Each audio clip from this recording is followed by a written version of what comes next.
Assalamualaikum semuanya. Waalaikumsalam, Pak. Bagaimana kabarnya hari ini? Alhamdulillah baik, Pak. Saya harap kalian semua sehat-sehat ya, dan tolong kesehatannya dijaga. Hari ini sebelum absen tolong disiapin dulu siapa ketua kelasnya. Ikrar, Pak. Semuanya bersiap.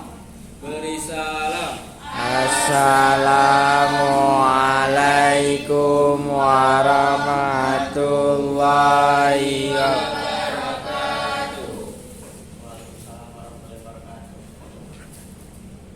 Nah, sebelum belajar, marilah kita berdoa. Berdoa dimulai.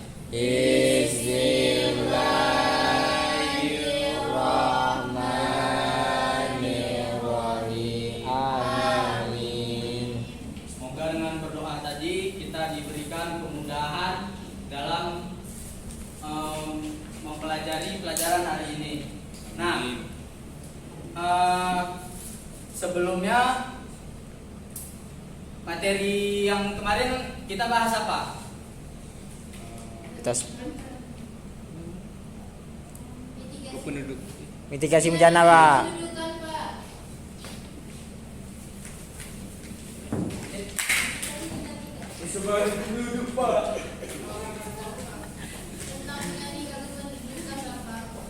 Tentang dinamika kependudukan. Kira-kira ada kendala nggak dari materi dinamika kependudukan? Nggak ada, Pak. Kalau tidak ada, baguslah. Nah, kali ini kita membahas yaitu sumber data kependudukan. Iya.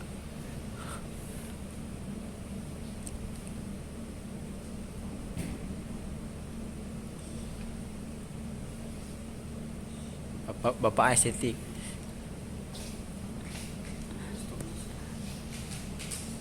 Nah, mungkin kalau misalnya tujuan dari pembelajaran sumber data kependudukan ini ya mungkin kalau misalnya kalian ada ditanya gitu, ada berapa total masyarakat di desa Kutalam misalnya, atau mungkin di Prada. di Prada. Nah, sebelum itu mungkin ada yang bisa memahami maksud dari gambar ini? Siapa? Ya, Ikrar. Dari gambar itu ada petugas sensus yang sedang mengedukasi masyarakat tentang tata cara sensus penduduk, Pak. Oke. Nah, ngomong-ngomong tentang ini, nah mungkin ada yang tahu nggak? Kan sensus itu nggak cuma apa ya?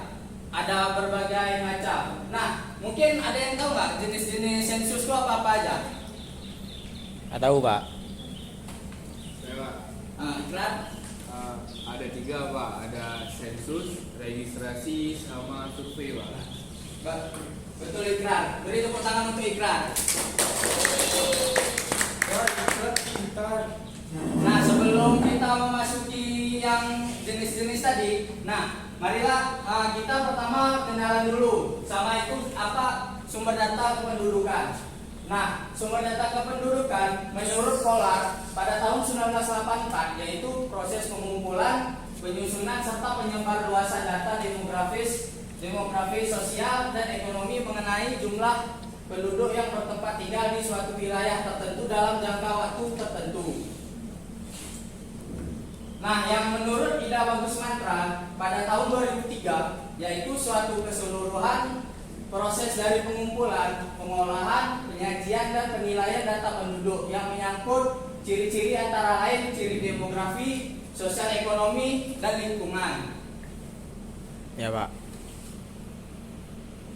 Nah, di sini ada juga tipe sumber data kependudukan. Yang pertama sumber data primer dan sumber data sekunder. Mungkin Raudah bisa membacanya. Sumber data primer. Tipe sumber data kependudukan yang pertama ada sumber data primer, yaitu data primer ialah segala catatan asli atau data yang diperoleh dari responden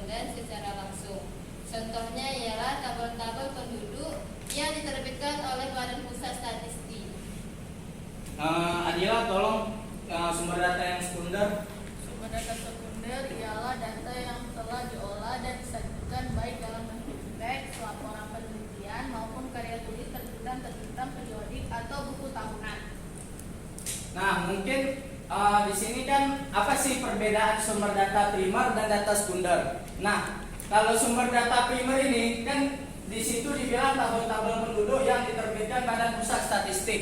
Mungkin untuk memperbarui data itu mungkin relatif lama ya, karena mungkin sepertinya di Indonesia dengan 275 juta penduduk tidak mungkin hanya dalam 1 tahun bisa data itu diperbarui.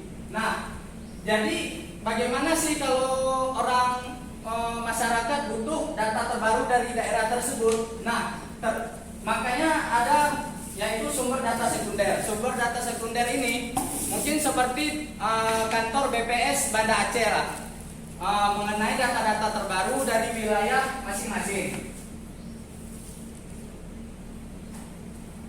Sejarah dari sumber data kependudukan. Nah, sudah terjadi pada tahun 4000 sebelum Masehi di Babilonia, di Mesir 2500 sebelum Masehi, di Cina 3000 sebelum Masehi, dan di Italia, Sisilia dan Spanyol pada abad 16 dan 17. Nah, dulu sensus itu mungkin untuk tujuan militer, pemungutan pajak dan keperluan kerajaan yang telah ada tanda-tanda.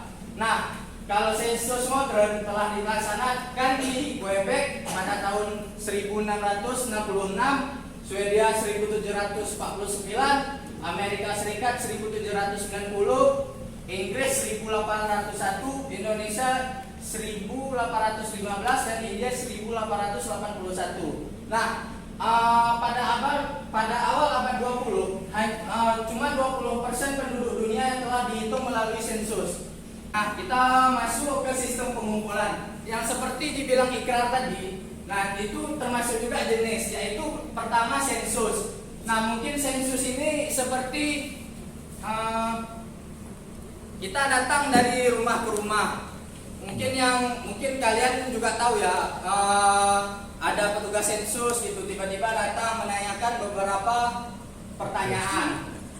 Nah, registrasi itu mungkin kalau kita datang sendiri ke kantor Dukcapil, mungkin kayak misalnya kita buat KTP. Nah, itu kan kita meregistrasi. Nah, kalau survei itu mungkin adanya ketidakvalidan data. Mungkin misalnya pas adanya sensus ada yang mungkin dia tidak tahu data keluarganya yang terbaru gitu.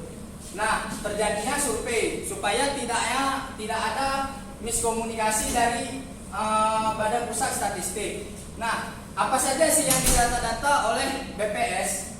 Yang pertama ada umur, yang kedua jenis kelamin, yang ketiga status perkawinan, yang keempat tempat lahir, yang kelima kebangsaan, yang keenam etnis, yang ketujuh tingkat pendidikan, kedelapan pekerjaan, dan kesembilan agama. Nah, kan kalau misal mungkin kita input data mungkin kita nggak pernah ini ya, yang pasti terjadi kesalahan. Nah, di sini terbagi 3, yaitu yang pertama kesalahan cakupan, yaitu seluruh penduduk ada yang tidak tercacah, atau ada sebagian penduduk yang tercacah 2 kali. Misalnya di negara dengan tingkat mobilitas tinggi atau tidak seluruh wilayah terjangkau. Yang kedua error of content, yaitu kesalahan isi pelaporan. Yang di sini maksudnya adalah responden itu tidak melaporkan misalnya jumlah anaknya. Yang ketiga estimating error, yaitu kesalahan di tempatan laporan, yaitu kesalahan dari petugas sensus atau responden. Nah, kita masuk ke sasaran sensus. Nah, sasaran sensus itu ada 2, yaitu penduduk de jure dan de facto. Nah, de jure ini adalah mungkin contohnya dia tidak berpindah-pindah dalam waktu yang lama. Misalnya warga Banda Aceh asli dia tidak berpindah-pindah mungkin selama kurang lebih relatif 6 bulan atau 1 tahun. Nah, kalau yang de facto mungkin yang dia berpindah-pindah. Misalnya mungkin dari Aceh Tenggara ya, mau merantau ke Banda Aceh. Nah, itu namanya penduduk de facto. Nah, kan tadi kita ada itu ya, apa namanya?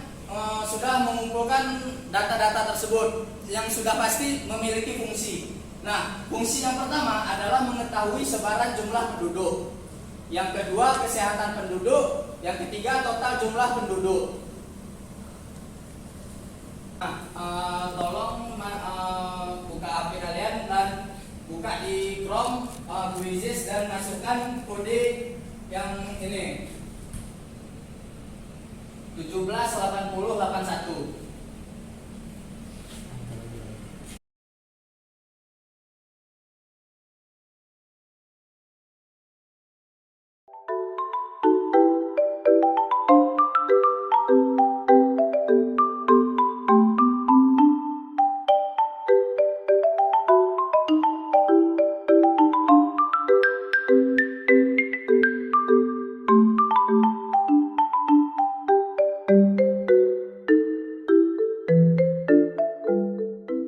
Oke, terima kasih yang sudah menjawab kuis dari Bapak. Nah, yang juara pertama selamat kepada Baskara, yang kedua kepada Napoleon, yang ketiga Ikrar Bakti Azmi.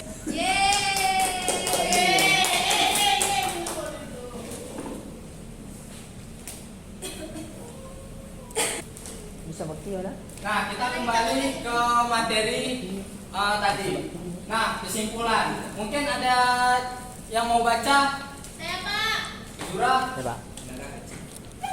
Baik, kesimpulannya data kependudukan sangat penting untuk pembangunan nasional. Oleh karena itu perlu dilakukan upaya untuk meningkatkan kualitas data kependudukan, seperti meningkatkan akurasi data, memperluas jangkauan data, dan meningkatkan kesadaran masyarakat tentang pentingnya dan kependudukan data kependudukan. Oke, terima kasih Jura. Nah,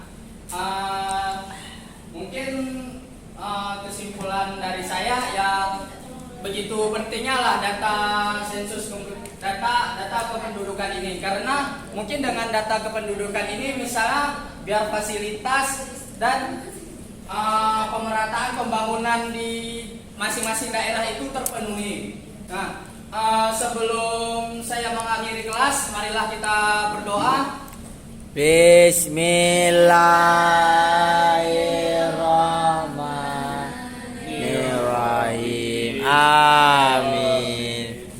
Dengan doa tersebut semoga apa yang kita lakukan hari ini menjadi berkah. Dan saya akhiri. Assalamualaikum warahmatullahi wabarakatuh. Waalaikumsalam warahmatullahi wabarakatuh.